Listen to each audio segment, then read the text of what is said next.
Hi guys, we're going to finish up this article on Ray Gricar and get to some questions.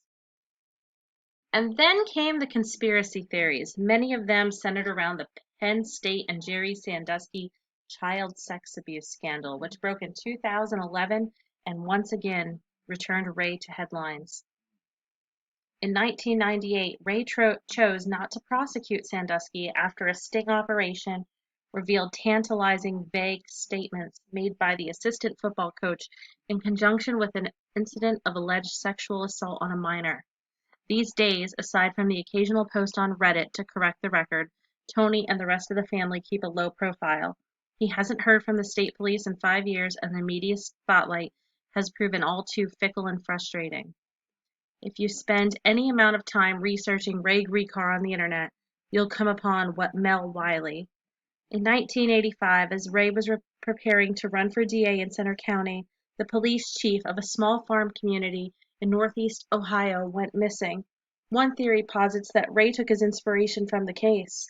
It's certainly plausible he knew about Wiley, and he was still well connected there, and the case briefly made national headlines, but no one I spoke to remembers Ray ever bringing it up. Nonetheless, the similarities are striking. A mischievous, if deeply private law enforcement officer vanishes. His car is found by Lake Erie with his wallet, badge, and a beach towel locked inside. His body was never found, leading to speculation first that he drowned, then that he was killed, committed suicide, or ran off to start a new life. Police analysis of Wiley's typewriter ribbon showed that he wrote about a plan to be 2,500 miles away by the time an unidentified friend received his final letter. I am about as reasonably sure I can be that Mel did not perish in Lake Erie, said Hinckley Township's current police chief, David Sentner. Mel staged his own disappearance and left the area. I believe he went to California and could very well, to this day, still be alive. We don't know. The question is, why? We all have moments in our lives, I think, where we'd like to take off and disappear, go somewhere and start over. There was something that drove Mel to take the steps that he did. Tricia Dieter knew Wiley from childhood. She drove me around to the old familiar places, the Wiley family home, where she was like a fifth child, the basement bar and the donut shop Mel frequented, Mel's apartment, where he left several days' supply of food and water out for his 2 cats. Wiley served in Vietnam but never spoke of it, she remembered. He wore long sleeves in summer to hide his skin condition. He dreamed of becoming a writer. Dieter moved on, endured more recent tragedies, but she still thinks about her friend. She wonders if he's alive. She hopes he's happy if he is. It left an empty spot, she said. He was like a big brother to me. Of course, there's evidence, however tenuous, that Wiley vanished willingly. In my reporting on Ray, I found just one ambiguous clue pointing toward the walkaway theory. The state inheritance tax form for Gricar's estate, filed in 2013, showed that his assets totaled just $1,057.86. The document even gave Buhner, who's ardent in his belief Ray was murdered, pause. You would have thought he would have more money in his bank accounts, things like that, but apparently he didn't. Most people I showed the document had a similar reaction, but there are several reasonable explanations.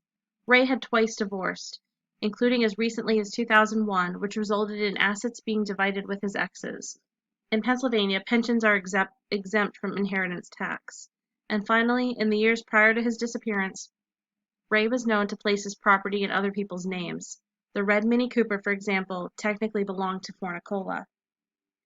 Several people told me about odd behavior Ray exhibited in the months prior to his disappearance that led them to believe something was up. At her last trial with him, Lux said he appeared frail, like he had lost a significant amount of weight, but she never pressed him for an explanation. As friendly as they were, it simply wasn't that kind of relationship. He was so private, I'd be surprised to learn if he ever went to a doctor. He would not have wanted anyone to know he was weak.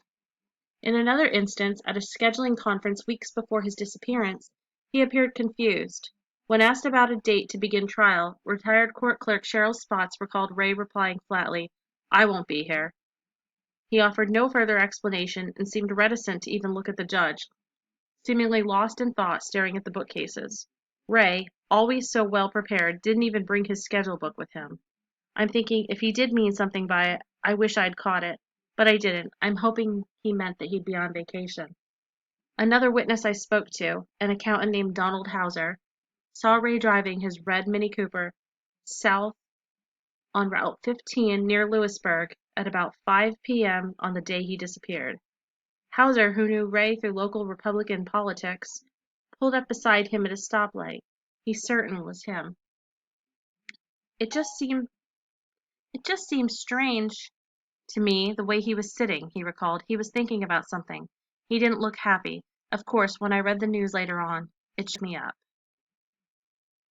Hauser's sighting is relevant because it contradicts the generally accepted time frame of Ray's last day. Whatever happened to him was thought to have taken place earlier and could have helped investigators map out his final hours. All three, despite sharing these stories with others at the time, said they were never interviewed by investigators. Of course, it's not clear how these facts could have solved the case. After all, Ray could just as plausibly been worried about a plan to leave town, commit suicide, or threat against his life. At 67, Buhner clings to hope that the case will be solved. To see him disappear and not be found is very sad. It breaks my heart. It was Buhner's continued advocacy on behalf of his friend and colleague that drew the attention of the informant. Then incarcerated, he struck up a correspondence with Buhner. Buhner, himself a skeptical man by nature, filled out his new pen pal, checked into his background, and pulled the full story from him. After a number of letters, the prosecutor came to believe the informant's version of events. He passed them on to then Center County District Attorney Michael Madera and other contacts in law enforcement. What was the result, according to Buhner? Not much. Madera and several others with knowledge of the investigation at the time declined or did not respond to requests for comment. Weaver dismissed the informant's story. We investigated it, and there wasn't much there. Over the course of many months, I asked the informant to tell and retell his story, searching for inconsistencies as well as details he may have left out during our first meeting at the diner. We met so many times that I was able to watch his health falter in real time. The crux of his story never did. The informant came upon his information in 2008 while incarcerated at SCI Camp Hill, which serves as a processing facility for incoming prisoners before they are assigned to facilities elsewhere across the state. His cellmate was a boisterous man who claimed to work with a partner, a fixer for a criminal organization with various interests scattered about the state. Together, the informant said, they committed arsons, assaults, and murders. The cellmate, who since died, was indeed at SCI Camp Hill, and his criminal record showed a number of charges ranging from arson to an illegal gun sale to providing false information to police. I asked the informant if the cellmate could have been lying, spinning a tall tale meant to impress a new friend. He didn't think so. To him, it felt more like a come on to convince him to join them in some later scheme. He laughed a lot about this because they never got caught, the informant said, back at the diner. Just as we were getting to the day of the alleged murder, the waitress returned to top off our coffee yet again. I smiled a thin smile and asked for the check, which arrived in short order, freeing us to talk about Ray. According to the informant, the cellmate and this other man, who was still alive, were contracted to kidnap and murder Ray as a means of slowing down a drug investigation. In 2005, Ray and then Attorney General Tom Corbett were investigating a massive drug ring based in and around State College, which was announced 1 month prior to Ray's disappearance. Based on the informant's recollections, though, it's not clear if this investigation and the one that may have prompted Ray's murder were the same. A female acquaintance of the two men, who was now also deceased, was paid to lure Ray to the street of shops with the promise of connecting him with the information about the drug ring. The informant said Ray and this woman drove to a nearby motel. The cellmate didn't specify which, where the partner surprised Ray, broke his neck, and hauled his body into the trunk of a waiting car.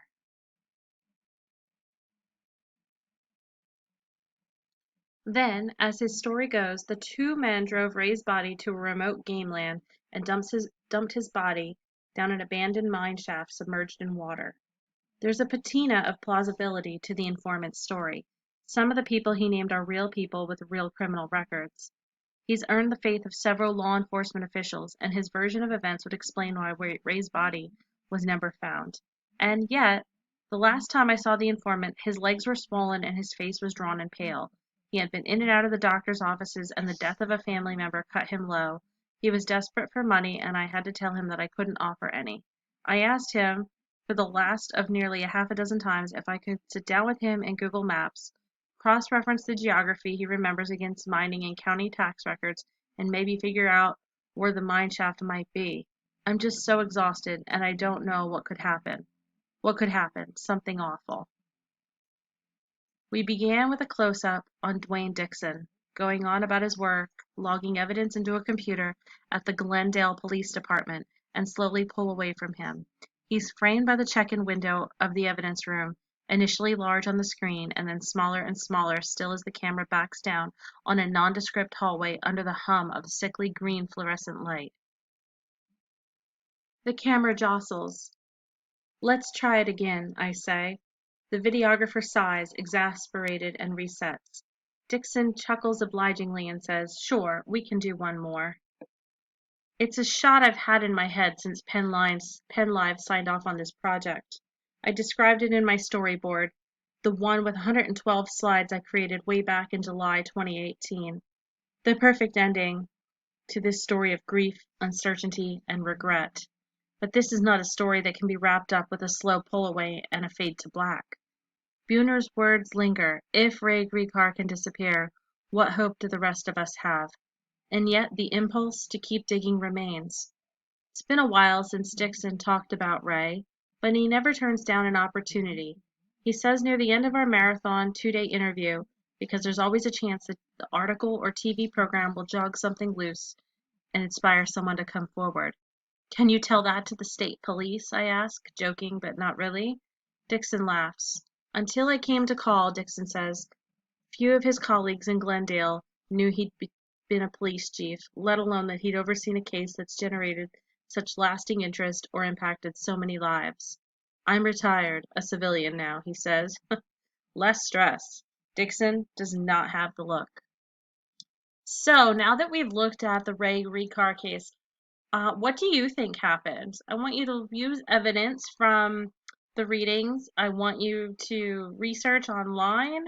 I want you to come up with what do you really think happened to him? Next week, I will put on another video or so telling you what I think happened, and we'll go from there. So, your assignment is in for Wednesday, April 29th, and I will talk to you again soon. Thanks. Bye.